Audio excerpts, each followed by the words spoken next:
Salut YouTube, j'espère que ça va. On se retrouve pour une petite vidéo sur ma catastrophe capillaire. Qu'est-ce que j'ai foutu? On va revenir un peu dans le temps, on va un peu rembobiner la cassette et on revient au moment où je m'étais décoloré 2 fois les cheveux. J'avais fait une vidéo là-dessus, c'était pas une vidéo où je me décolorais les cheveux, c'était une vidéo où je me colorais les cheveux. Jusque là tout va bien. La couleur n'accrochait pas trop.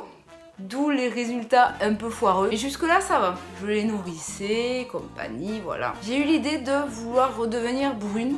Et je sais pas pourquoi j'ai fait ça. J'ai commencé par un brun qui a viré au vert sapin. Et cette couleur était vraiment mais dégueulasse. Comment vous dire que j'avais un peu la honte quand je suis allée au Leclerc acheter ma nouvelle coloration. Donc je me suis dit, bah c'est pas grave, je vais faire du noir. Il restait que le noir de chez L'Oréal et je déteste cette marque. Mais je me suis dit, c'est soit ça, soit tu t'en vas en vacances avec les cheveux vert sapin.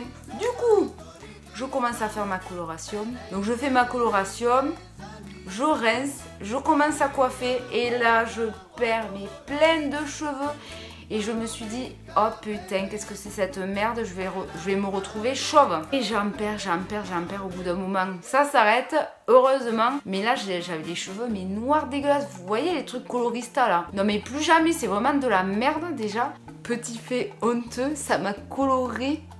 Vous savez, vous avez des petits poils là sur le visage, ça m'a coloré. Là, on aurait dit que j'avais de la barbe. Voilà, bon bref. Alors déjà, ça me faisait un visage de cadavre. Le noir ça me va pas du tout. Je pars en vacances et au bout du 2e jour, je vois que ma coloration mais se barre à une vitesse. Je me dis alors là ma cocotte c'est pas normal du tout. Je commence à me sécher les cheveux et là je me dis oh putain de merde ça va pas du tout. Avec comment vous dire que de là à là j'étais redevenue verte. Donc sur mes vidéos que vous avez vues ou pas, donc si vous ne les avez pas vues allez les voir, on voit que ma coloration commence à se barrer et on voit les petits reflets verts là dégueulasses. Plus les jours avançaient et plus la couleur se barrait et plus j'avais les cheveux verdâtres. Donc je rentre de voyage et quelques mois passent et là je commence à me dire mais là ça va pas du tout là. Je me suis dit c'est allez on va aller chez le coiffeur. C'est la seule solution s'il vous plaît aidez-moi. Donc si vous êtes de Marmande voilà vous allez reconnaître de suite.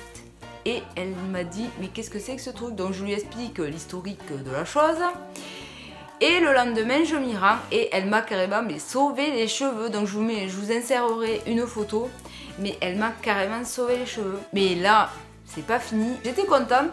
Mais il y a de ça une semaine, je me dis bon, là, j'en ai ras le cul d'avoir des cheveux comme ça. Il faut que je blondisse un peu plus parce qu'il faut que je commence à faire mes colorations. Hein, comme d'habitude, vous me connaissez. Elle m'a juste éclairci les cheveux. Donc une fois que c'était fait, j'ai acheté un shampoing violet pour neutraliser les reflets jaunes et un soin aussi violet pour encore plus éclaircir mes cheveux. Du coup voilà, je sais pas si on verra bien. Je vous ferai pour une prochaine fois une vidéo sur ma coloration. Bon, j'espère que ça vous a plu, c'était pas si catastrophique que ça, mais quand même, hein, j'ai quand même perdu beaucoup de cheveux. Un conseil, si vous avez les cheveux très fins, on oublie maintenant le lisseur, on oublie le sèche-cheveux, des soins 1 à 2 fois par semaine. Et puis voilà, je les laisse tranquille. Sur ce, je vous laisse moi aussi tranquille et je vous dis à une prochaine vidéo. Ciao!